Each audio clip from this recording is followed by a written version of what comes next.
What's happening, fam? L.A.R. movement still moving. Book is entitled Lessons from a Non-Custodial Father at Amazon Kindle and Create Space. Link will be in the description box below as usual. Black individualism versus black family. This is going to be an issue. And I might just break out singing Luther at some point. Here's the thing. We've taught our children to be individuals, and we wonder why. And part of our community is in shambles because the black family, the family is a cornerstone of society, a foundation of society. So people's economic problems, people's mental issues, people's safety issues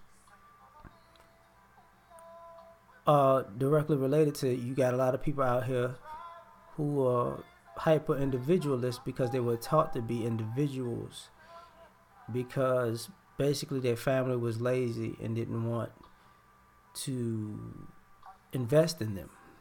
How you gonna be? Say you gonna be? How you gonna be? Say you gonna be? Well, still in love. Yeah, that's the jam. And that's the problem.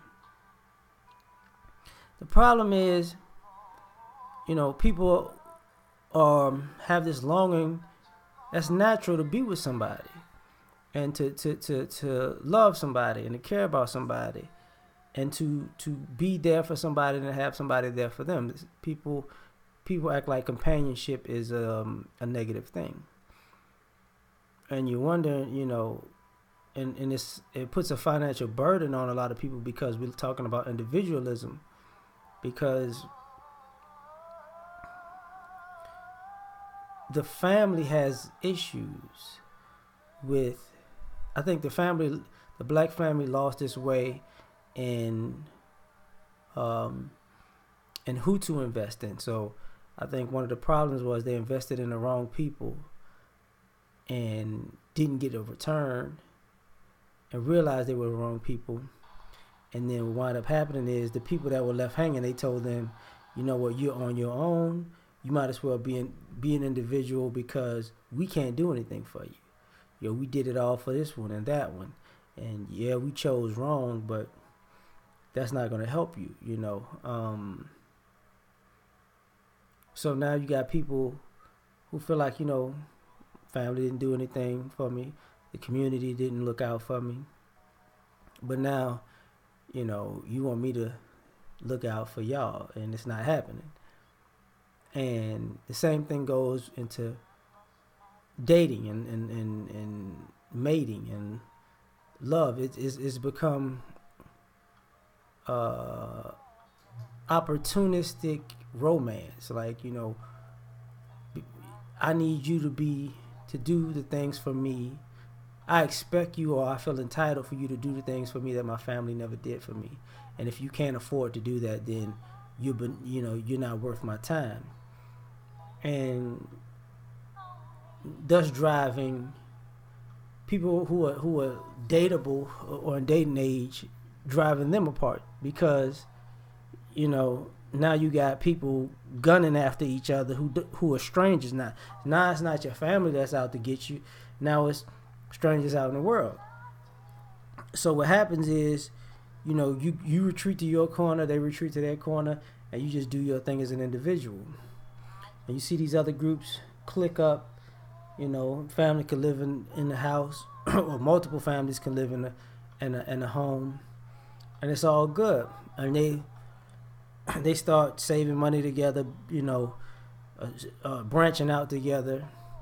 People have different responsibilities that lighten the load on the family in general. But if you look in our community, a lot of times the better you're doing, the less people that are around you. Because in some ways, you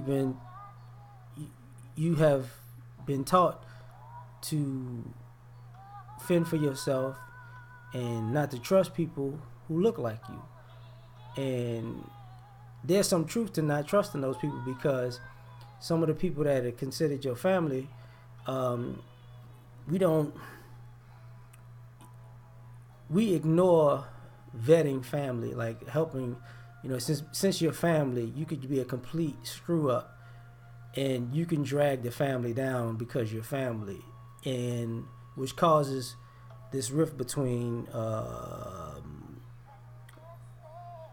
which causes a crack in the foundation. This is part of the investing problem I was talking about. So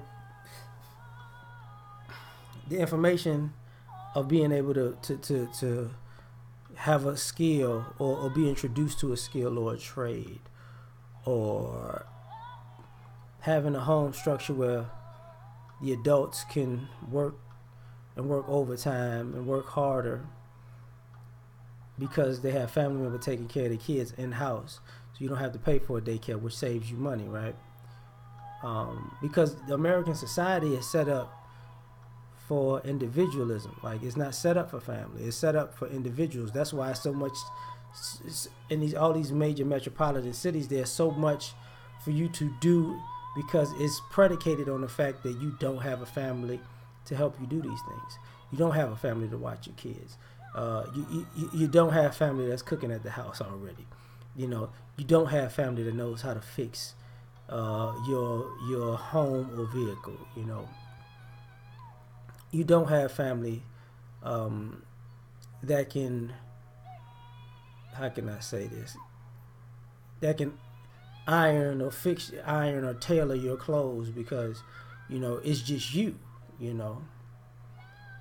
You don't have family to give you financial advice or give you a game plan, because there is no family to do that. It's all individuals, and everybody is out for themselves, and they have to be out for themselves and they can never take a day off. They can never take a break. They can never get rest. They can never take a vacation. They can never actually do what they enjoy to do, or something that they enjoy to do, without it costing them over and above the amount that it should cost for them, because they have to do it without family. You want to go on vacation, well, you're gonna have to pay for. A lot of times that means you're gonna do it on credit, or you're gonna save up to do it, but you still got but you got to figure out, you still gonna pay your bill, so you got to get ahead of everything to do it, and you can't really, nobody's there to pick you up. They're like, Uber is something, because you don't have family or friends. If you guys, what is that, Instacart, where they bring your groceries to your house, that's because you don't have, your family or your friends are not going to the grocery store, and they're not getting the stuff that you would want to need, and that's a problem. And thus, part of not having a business and business models and business plans and wise counsel is because we don't have elderly people who been through it in the home no more, because you got to be individuals. It's to the point where they're individuals even as elderly people. You send them to old folks homes and and retirement places and senior citizens living and stuff like that, or senior citizen subdivisions, and because you feel like they're of no use, they're of no value. And the less and less we value family, and the more and more we value individualism, it seems like the more and more we're cracking up. And and part of the individual and part of the problem with the family part is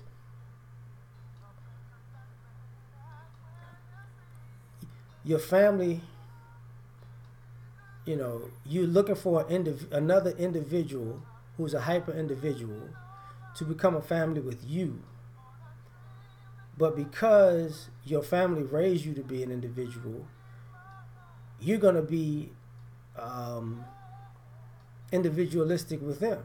you're gonna be me with somebody that you wanted to come along and be a family with, and that ain't gonna work.